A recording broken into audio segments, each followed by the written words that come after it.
જય માતાજી। આજના વિડીયોમાં આપણે શ્રાવણ માસના શુક્રવારે કરવામાં આવતું જીવંતિકા માતાના વ્રતનો મહિમા તેમજ તેની પૂજન વિધિ, તેના નિયમ અને તેની વ્રત કથા સાંભળીશું। બોલો જીવંતિકા માતની જય। આપણા હિન્દુ ધર્મમાં વ્રત, તપ અને તહેવારોનું એક આગવું ધાર્મિક મહત્ત્વ રહેલું છે। તેમાં પણ ખાસ કરીને શ્રાવણ માસના દરેક દિવસે કોઈને કોઈ વ્રત કે પૂજનનું વિધાન દર્શાવવામાં આવ્યું છે। આ પવિત્ર માસમાં આવતા અનેક વ્રતોમાંથી માતૃશક્તિ માટે અત્યંત વિશેષ અને ફળદાયી વ્રત એટલે જીવંતિકા વ્રત। શ્રાવણ મહિનાના પ્રથમ શુક્રવારથી શરૂ થતું આ વ્રત સંતાનના દીર્ઘાયુષ્ય, ઉત્તમ સ્વાસ્થ્ય અને પરંપરાગત સૌભાગ્યની પ્રાપ્તિ કરવા માટે આ વ્રત જીવંતિકા વ્રત, જેને લોકબોલીમાં વતી વ્રત પણ કહેવામાં આવે છે, મા જીવંતિકાની આરાધના કરી તેમના આશીર્વાદ મેળવવામાં આવે છે। ધાર્મિક માન્યતા અનુસાર જીવંતિકા દેવી એ સંતાનોની રક્ષા કરનાર પ્રત્યક્ષ દેવી ગણાય છે। જીવંતિકા શબ્દનો અર્થ જ જીવન આપનારી અથવા જીવનનું રક્ષણ કરનારી થાય છે। માતા પોતાના બાળકના સુખ અને સ્વાસ્થ્ય માટે તેમજ લાંબા આયુષ્ય માટે આ વ્રત અત્યંત શ્રદ્ધાપૂર્વક કરે છે।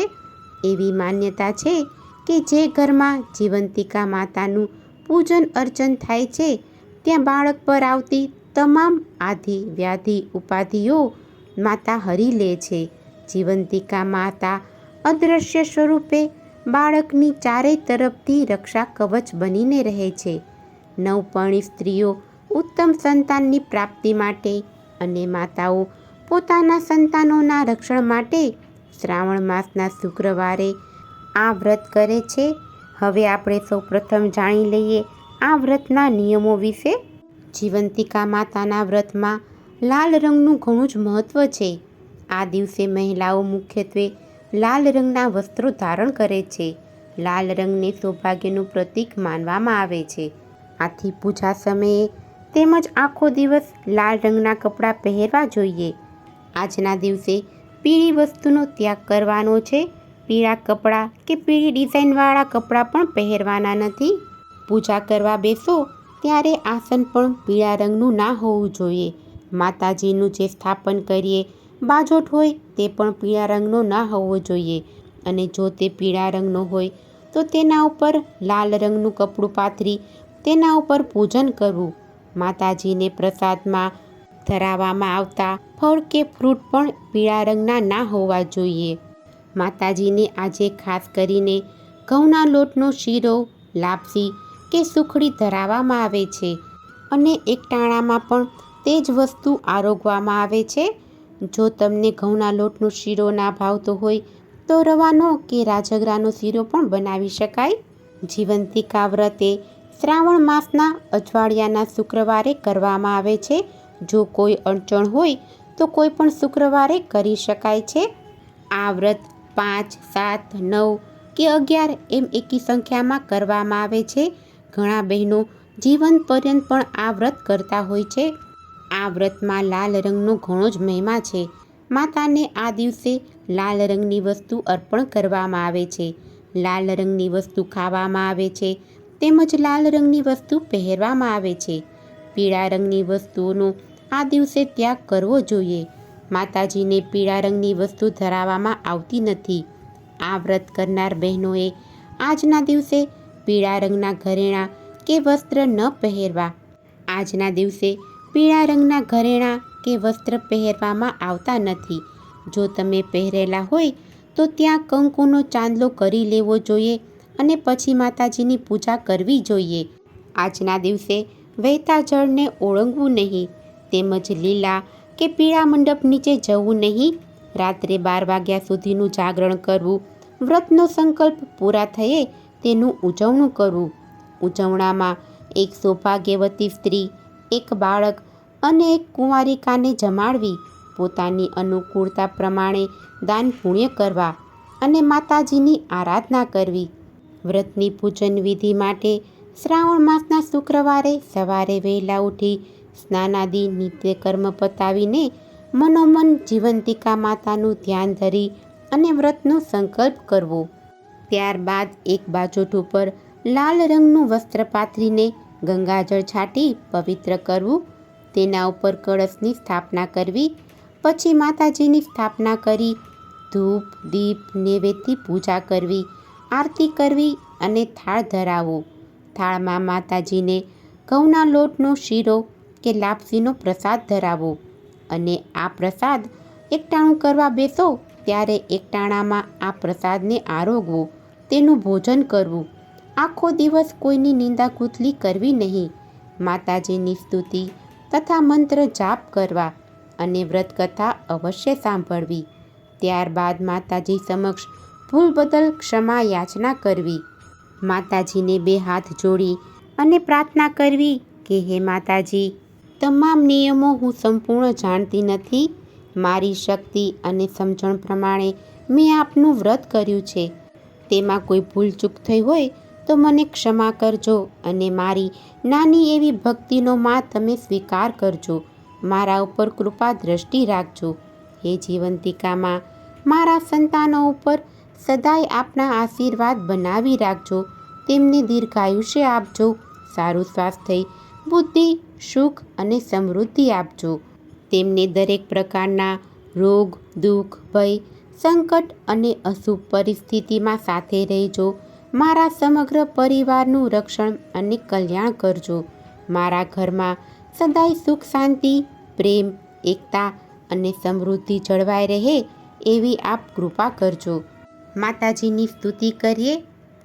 તમે કોઈ ના કરે એવું કામ વણી કેરું કીધું રે. વિધાત્રી પાસે આયુષ્ય લાંબુ લખાવી લીધું રે.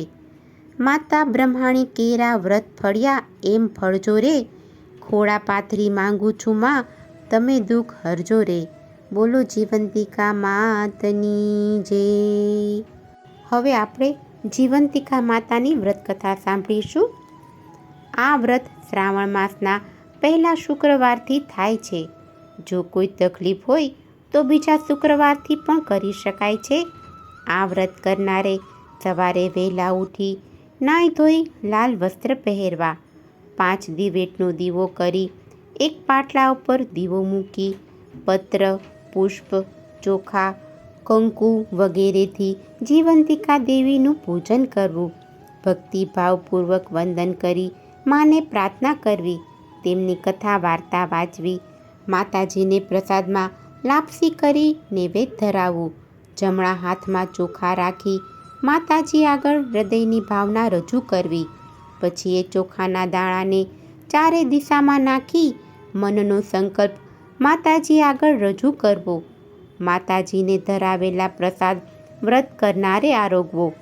એક જ સમયે પ્રસાદ લેવો. એ દિવસે પીળા વસ્ત્ર પહેરવા નહીં.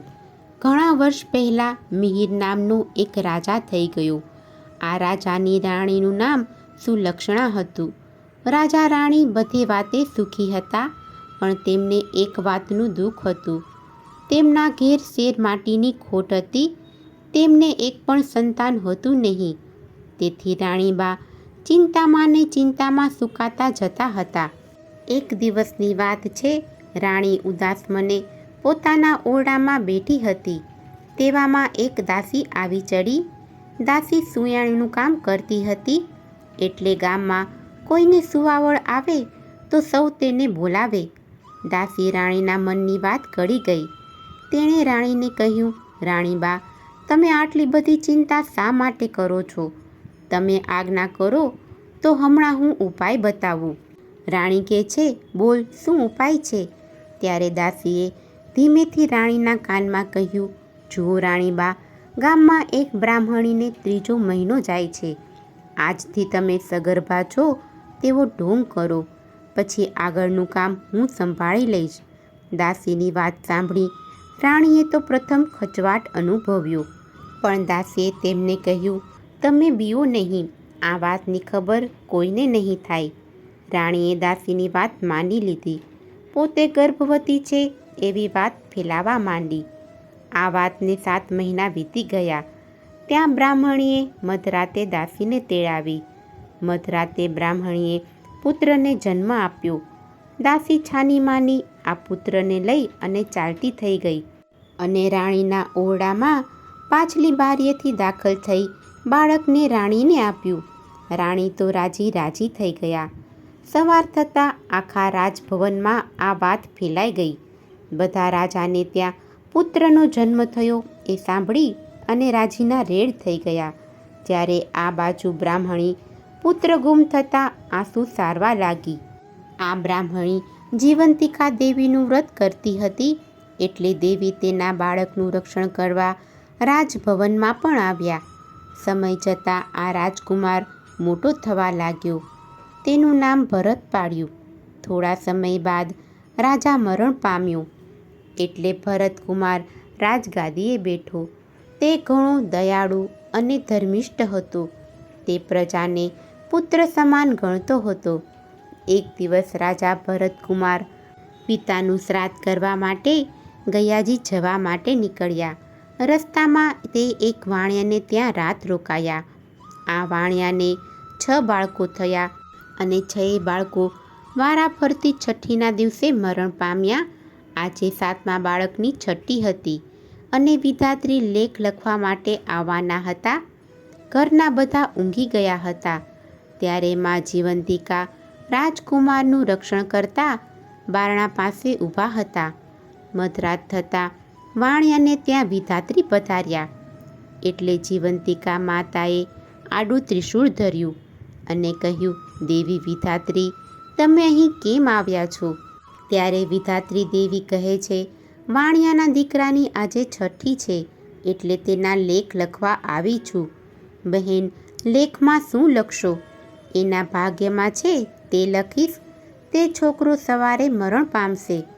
ત્યારે માં જીવંતિકા કહે છે, નાના વિધાત્રી, એવું તમારાથી ન લખાય. હું તમારી મોટી બહેન અહીં હાજર હોઉં અને તમે આવું અમંગળ કાર્ય ન કરી શકો. છેવટે વિધાત્રીએ જીવંતિકા માતાની વાત માની દીર્ઘાયુષ્ય લખીને ચાલતા થયા. સવાર થતાં વાણિયાએ પોતાના છોકરાને જીવતો જોયો અને તે નવાઈ પામ્યો. તે તો ખૂબ રાજી થઈ ગયો. તેણે ભરતકુમારને શુભ પગલાંના માની તેમની ખૂબ જ સરભરા કરી. બીજા દિવસે ભરતકુમાર વાણિયાના ઘેરથી જવા નીકળ્યો. વાણિયાએ તેમને કહ્યું કે જ્યારે ઘેર પાછા ફરો ત્યારે અહીં પોતાના ઘેર આવવાનો ખૂબ જ આગ્રહ કર્યો. ભરતકુમારે સારું કહી ત્યાંથી રવાના થયા.